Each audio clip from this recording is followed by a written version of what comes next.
Picture this. It's late September in the year 963 Anno Domini. You're standing in Iceland's West Fjords, and if you don't know where that is, imagine the most remote, wind-blasted corner of an already isolated island at the edge of the known world. Now imagine you're a 32-year-old woman named Thora Steinsdottir, that's Thora, and you're watching the first blizzards of winter rip through your valley, 2 months early. Your husband left 3 weeks ago, sailed off to Norway with your best trade goods, expecting to be back before the seas froze. Except now those seas are churning with storms that make crossing them a death sentence, and you're looking at 6 months minimum before he can return. And here's the thing that would keep you up at night if you weren't already too exhausted to sleep. 12 people are depending on you to keep them alive through the coming darkness. Let's break down who those 12 people are, because this matters. You've got 3 young children, including your 6-year-old daughter Gudrun. You've got your father-in-law, Ulfa. He's old, he can't work anymore, but he knows things, he remembers things, and in a society where wisdom is literally survival information, you need him. You've got your mother-in-law Astrid, 60 years old but still strong. You've got 2 teenage thralls that's slaves named Kari and Ingrid, and you've got 5 other household members whose labour and loyalty are all that stand between your family and complete disaster. And now the disaster is revealing itself, piece by piece, like a nightmare you can't wake up from. The early storms did what early storms do when you're not prepared for them. They drove half your sheep into a ravine where they died and froze and got buried under drifts you can't reach. That's not just meat you've lost, that's wool, that's milk, that's wealth and security and insurance against the unknown. Then your grain storage shed, the one you meant to reinforce last spring, but didn't quite get around to, because there were 100 other things, demanding attention, that shed collapsed under the weight of snow it was never designed to carry. 2 full barrels of barley exposed to moisture and rot. You salvaged what you could, but you're doing math in your head, and the math is brutal. Here's the equation that's haunting Thora. 12 people need roughly 2 pounds of food per person per day. That's 24 pounds daily.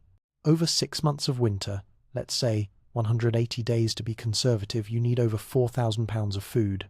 And by her best estimate, after the losses, after the salvage operations, after counting and recounting every dried fish and every strip of mutton hanging in her stores, she's got maybe half that.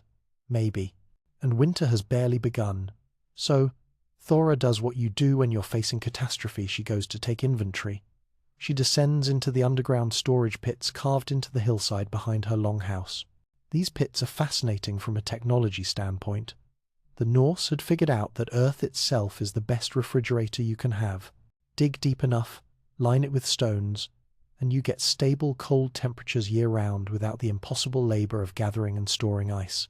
It's elegant, it's effective, and right now, as Thora's climbing down into that cold darkness with her oil lamp and her inventory list, it's terrifying.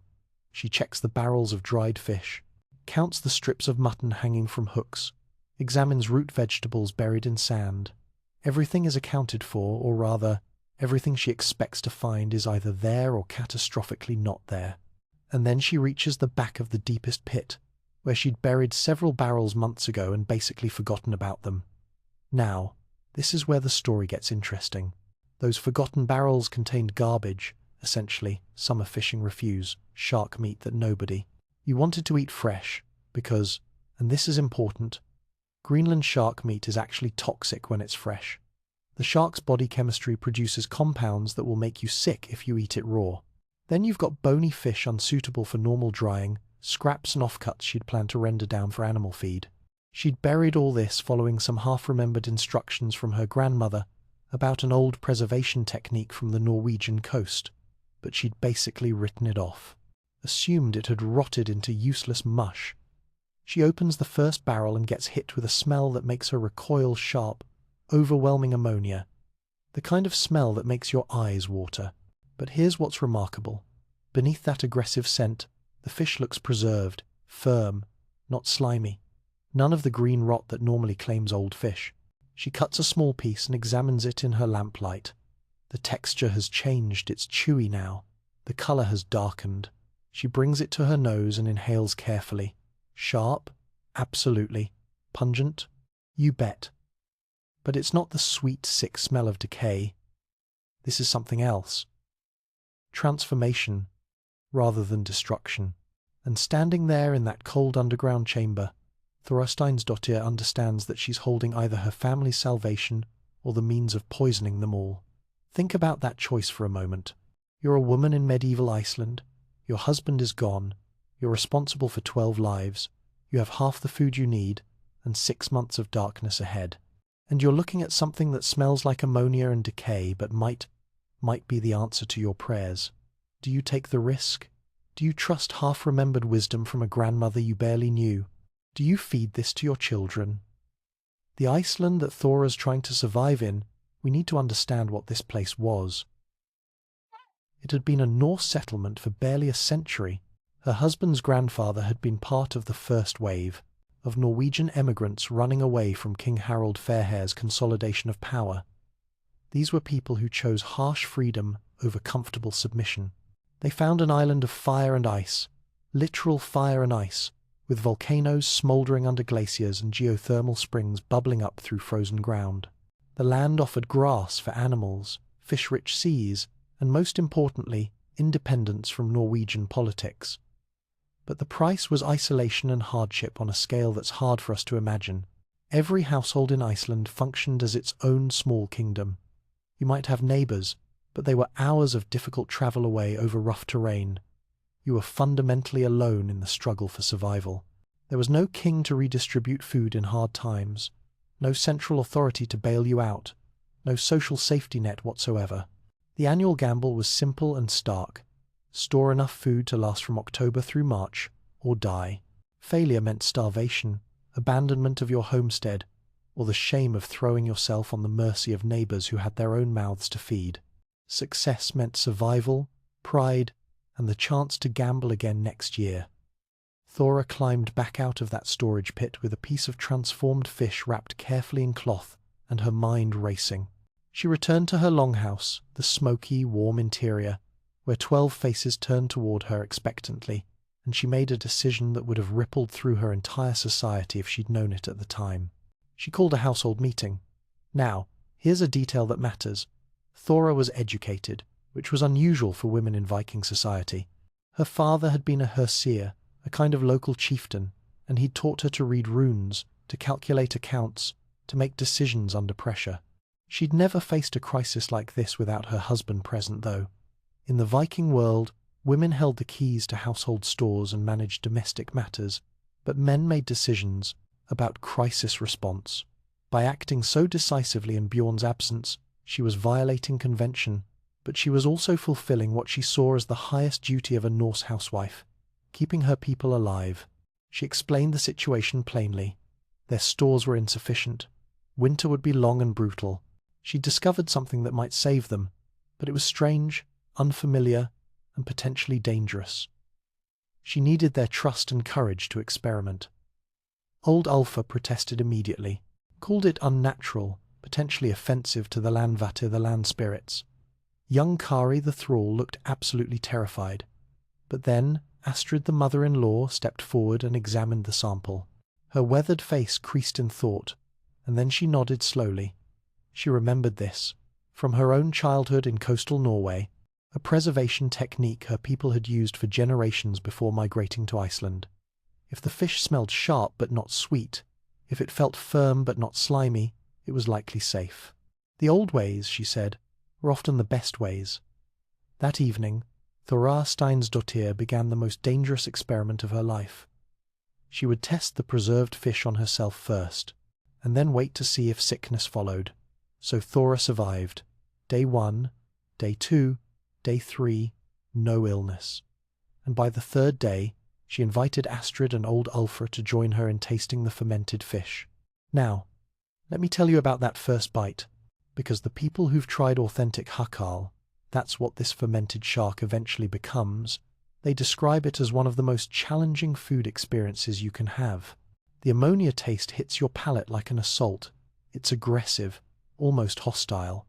But underneath that shocking flavor, there's something substantial. Dense protein, chewy texture. And here's what really matters. A small portion fills you up for hours. in a way that dried fish never could. This is the food that might stretch their limited supplies, enough to survive. But what Thora had stumbled onto wasn't actually new. It was old. Really old. This connects to preservation methods that stretched back generations along the Norwegian coast. Before the Norse people spread across the North Atlantic, before they became the Vikings we think of as raiders and explorers, they were coastal farmers and fishermen who developed sophisticated fermentation traditions. They understood that certain transformations could preserve food through winter. Milk to cheese, grain to beer, meat to fermented products.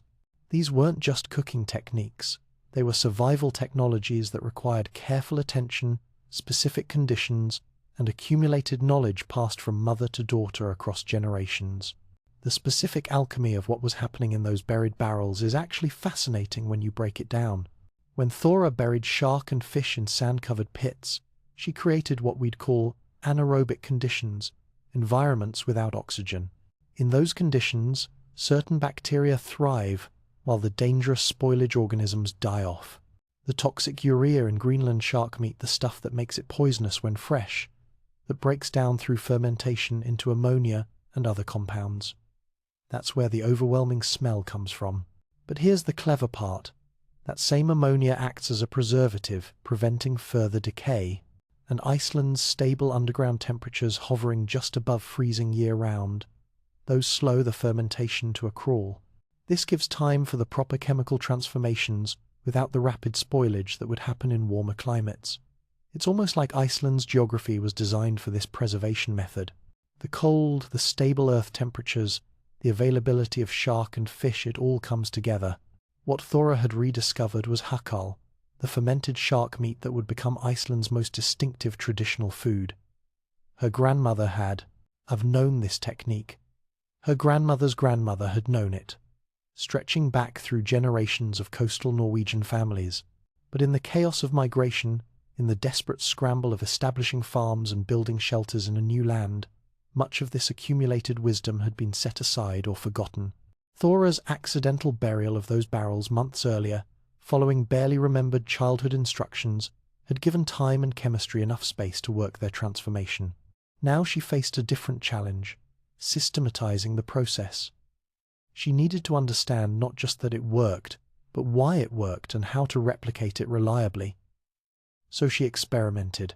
Different types of fish, cod, haddock, catfish. She discovered that fattier fish fermented more successfully than lean varieties.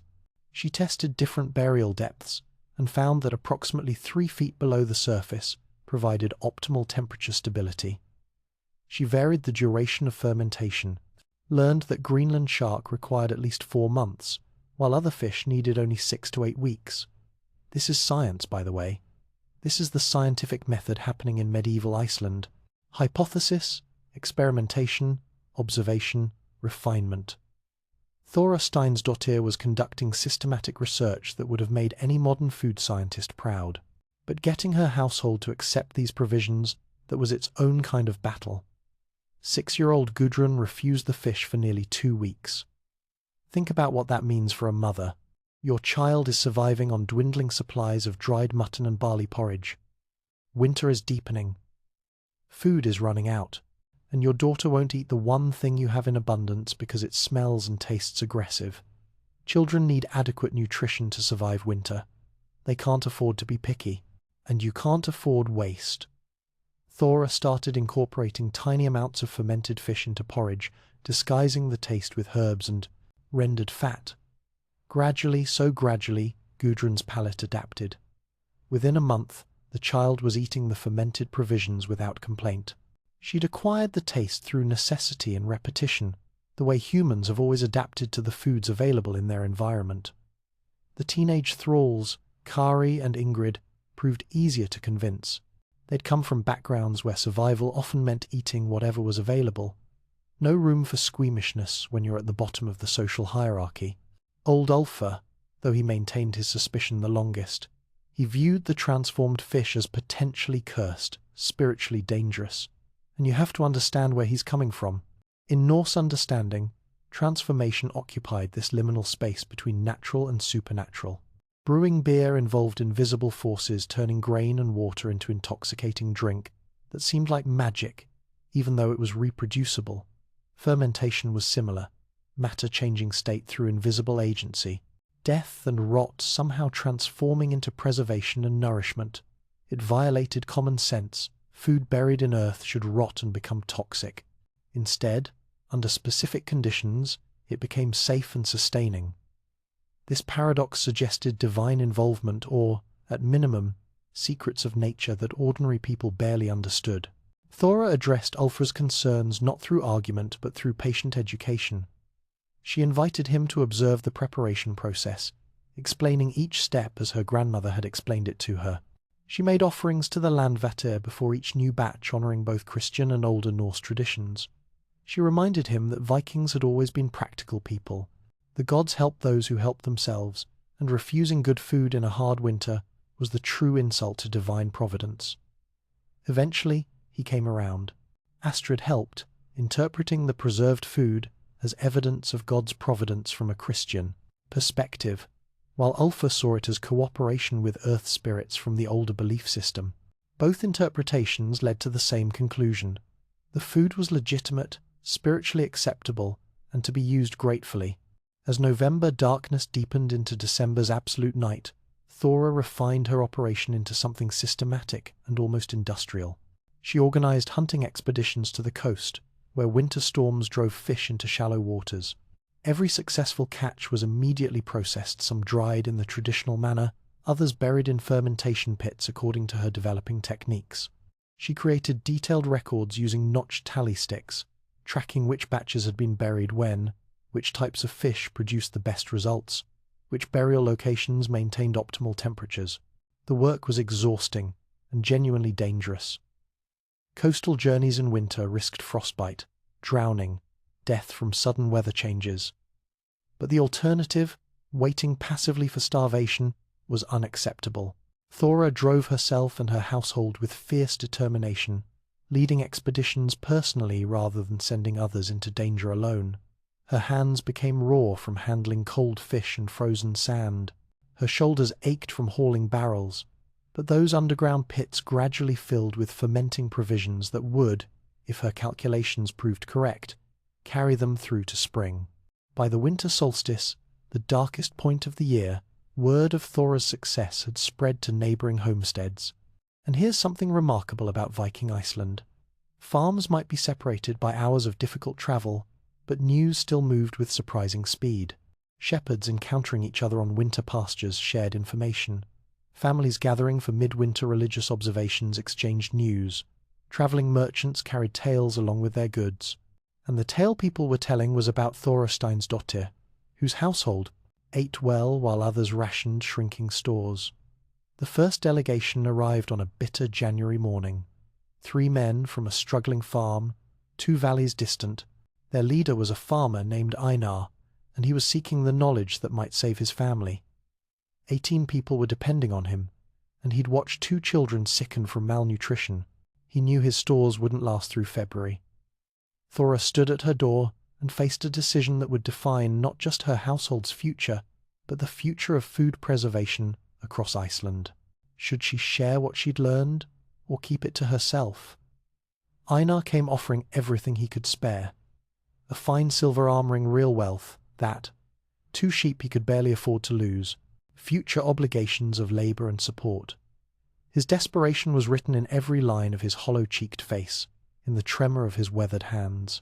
This was a man who'd already lost too much and was terrified of losing everything.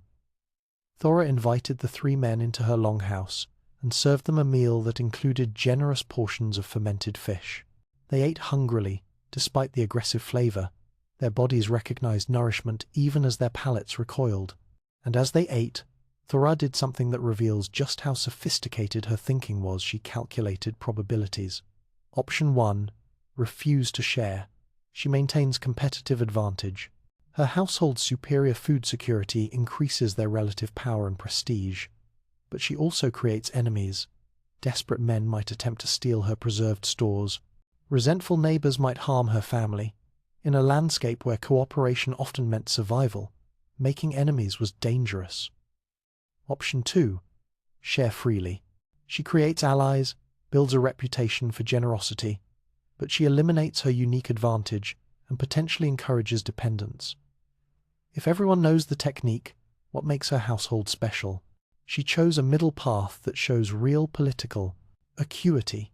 She would teach Einar the fermentation technique, but in exchange for specific goods and future obligations. She wanted his 2 sheep-living animals that would strengthen her breeding stock. She wanted his pledge to share half his first successful batch with another struggling household she would designate, spreading the knowledge and creating a network of mutual obligation. And she wanted his public acknowledgement that the technique came from her, ensuring her reputation as the source of this life-saving knowledge. Einar agreed immediately. Relief flooded his face.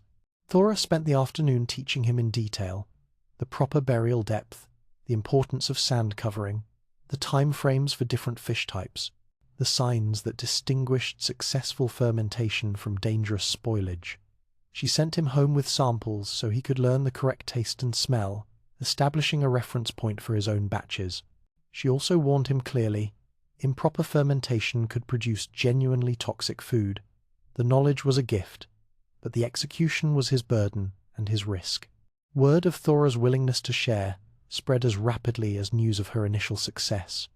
Through January and February, delegations arrived from a dozen different homesteads, each desperate, each offering what they could, and Thora developed a systematic training process, spending hours explaining techniques, providing samples, answering questions.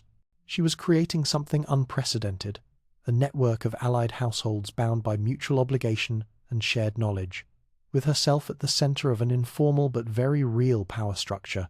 And here's where it gets really interesting from a social perspective. This elevation of a woman to regional leadership role created tensions that manifested in subtle ways.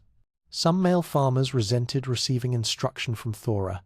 Their masculine pride chafed at acknowledging a woman as knowledge holder and teacher. The Viking world theoretically respected women's household authority. Women held the keys, managed stores, and made domestic decisions. But theory and practice often diverged, and Thora's growing influence represented a practical expansion of women's power beyond the longhouse into regional affairs. She navigated these tensions carefully, always framed her teaching as sharing grandmother's wisdom rather than claiming personal innovation, deferred to male pride where she could, allowing men to believe they were making independent decisions while she gently guided them toward correct techniques. This kind of soft power influence without formal authority, that sophisticated political maneuvering. But inside her own household, different challenges emerged. Iceland's winter nights stretched for 20 hours or more. Only brief twilight around midday provided any natural light. The psychological toll of this darkness was immense. Depression, lethargy, irritability, quarrels over trivial matters that wouldn't have mattered in summer, but became crises in the confined space of the longhouse, where 12 people lived in close proximity for months without privacy. Thora managed these tensions through careful attention to ritual and routine, meals at the same times daily, providing structure to shapeless dark days, work rotations ensuring everyone had tasks: spinning wool, repairing tools, maintaining the hearth, tending animals in the attached byre, evening entertainment, Ulfa's saga recitations, Astrid's teaching of traditional songs, Gudrun's weaving practice. These activities served practical functions while maintaining cultural continuity and providing communal experiences that strengthened bonds. The fermented provisions played an unexpected role in social cohesion. The daily ritual of serving and eating this unusual food became a shared experience that defined their household identity. They were the people who ate the strange-smelling fish and survived. They were the family whose mother and wife had discovered the preservation secret. Pride in their distinctive food culture helped offset the boredom and claustrophobia of winter confinement. But then came the darkest moment. Late February, Gudrun fell seriously ill with a fever. For 3 days, Thora watched her daughter burn with heat despite the winter cold. Small body racked with coughing that sounded like death approaching. The household gathered around the sick child, prayers to Christ and the old gods, burning herbs to purify air, cold compresses to bring down fever. Thora barely slept, sitting vigil through endless dark hours. And this revealed the emotional stakes beneath all the strategic calculations and practical preparations. The food preservation techniques, the careful rationing, the systematic planning, all of it meant nothing if her children died anyway.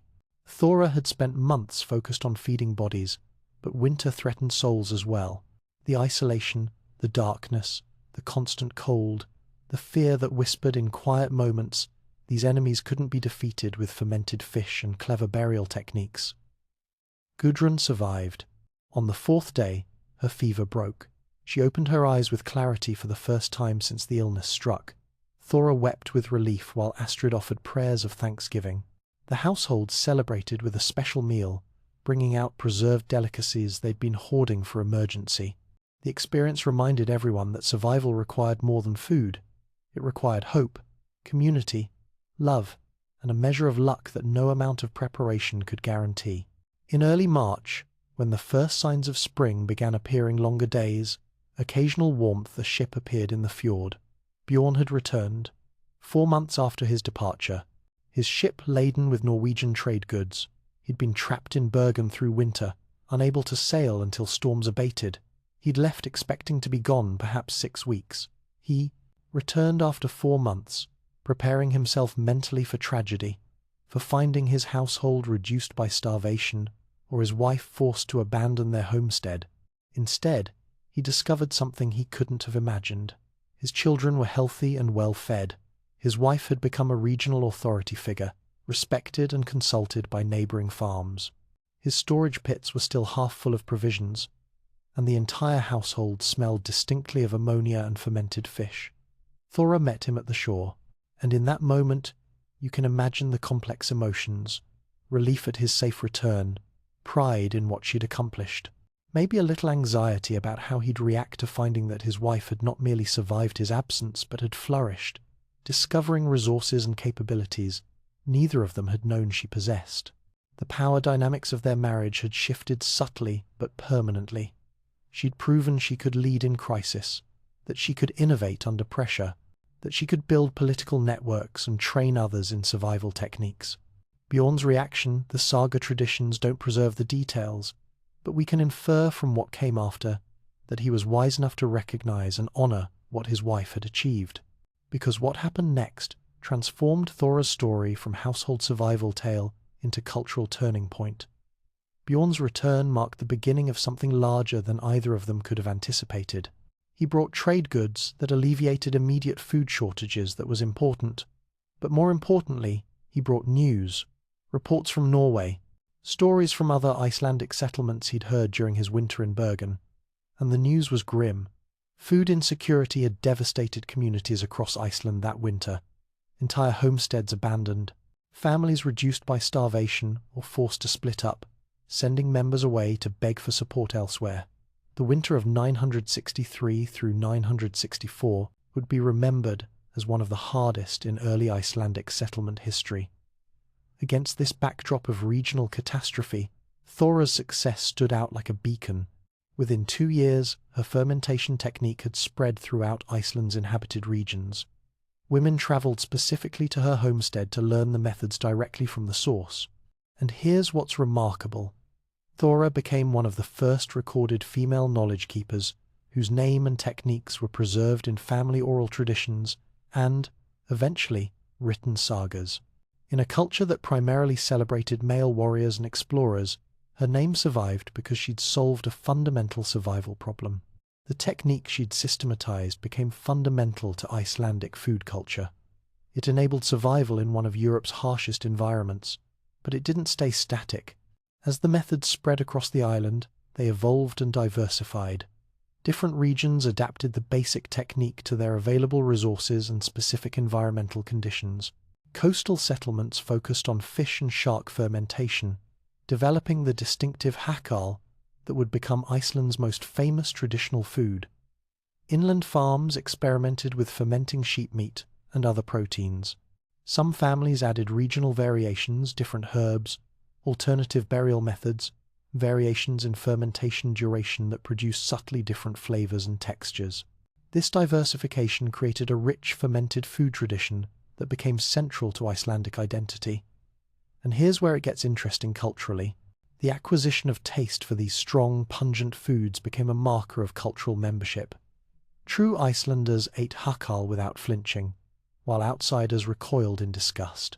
The willingness to eat preserved foods that looked and smelled unappetizing demonstrated the practical resilience and lack of pretension that Icelanders valued. These foods became symbols of survival, of continuity, of connection to ancestral wisdom. But the preservation techniques also had profound economic and strategic implications for Norse expansion.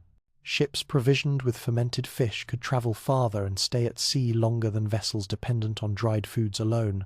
This extended operational range supported exploration voyages to Greenland and eventually North America. The Vikings, who established settlements in Vinland, that's the Norse name for their North American settlements, they carried fermentation knowledge with them, attempting to adapt the techniques to New World resources. Those distant settlements ultimately failed for complex reasons, but the food preservation methods contributed to their temporary success. Trade patterns shifted too. Preserved fish became a valuable export commodity. Icelandic fermented products found markets in Norway, Denmark, and beyond, providing income for settlers who had few other export goods. The techniques also influenced food preservation practices elsewhere. Norwegian and Scottish communities adopted or adapted Icelandic methods, creating a broader North Atlantic fermentation tradition that persisted for centuries. Thora herself lived another 32 years after that desperate winter. She died in 996 Anno Domini at the age of 64, which was actually pretty impressive longevity for medieval Iceland. By then, she'd witnessed the complete integration of fermentation techniques into Icelandic daily life. She trained her daughters and granddaughters in the methods, ensuring knowledge passed to the next generation with improvements and refinements she'd discovered through decades of practice. Her homestead became prosperous through successful farming, strategic trade relationships, and the reputation she'd built as a wise and generous leader. Later saga traditions preserved her story, though the details became embellished and partially mythologized the way these things always do. Some versions credited her with inventing fermentation entirely, rather than rediscovering and systematizing existing techniques. Others attributed semi-magical powers to her, suggesting she could determine whether food would preserve successfully just by looking at it. These exaggerations aside, the core truth remained: Thora Steinsdottir had saved her household through ingenuity, courage, and systematic experimentation. And in doing so, she'd contributed lasting knowledge that strengthened an entire culture. Modern Iceland maintains Thora's legacy through food traditions that remain largely unchanged after more than 1,000 years. Hakal continues to be produced using methods directly descended from her techniques. Shark meat buried for months, then hung to dry, producing that distinctively pungent food that tourists find absolutely shocking and Icelanders embrace as cultural heritage. There are videos online of celebrities and tourists trying hakal for the first time. Their reactions are pretty universal. Shock, disgust, sometimes actual gagging, but Icelanders eat it with pride. The Midwinter Festival of Thorrablot celebrates traditional preserved foods, explicitly connecting modern Icelanders to their ancestors' survival strategies. Young Icelanders still acquire the taste for fermented foods as a rite of passage. Their acceptance of strong flavors marks their membership in a culture shaped by harsh necessity and creative adaptation. The story of Thora and her impossible cooking trick represents something larger than individual achievement or culinary innovation.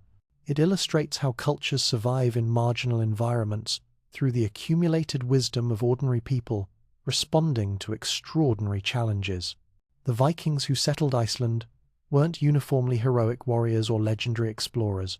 They were also farmers, mothers, craftspeople, and problem-solvers whose daily ingenuity enabled survival where survival seemed impossible. Food preservation became cultural preservation. The techniques that kept bodies alive through winter darkness also kept traditions alive across generations. The willingness to eat unusual foods demonstrated the flexibility and pragmatism required to thrive in harsh lands.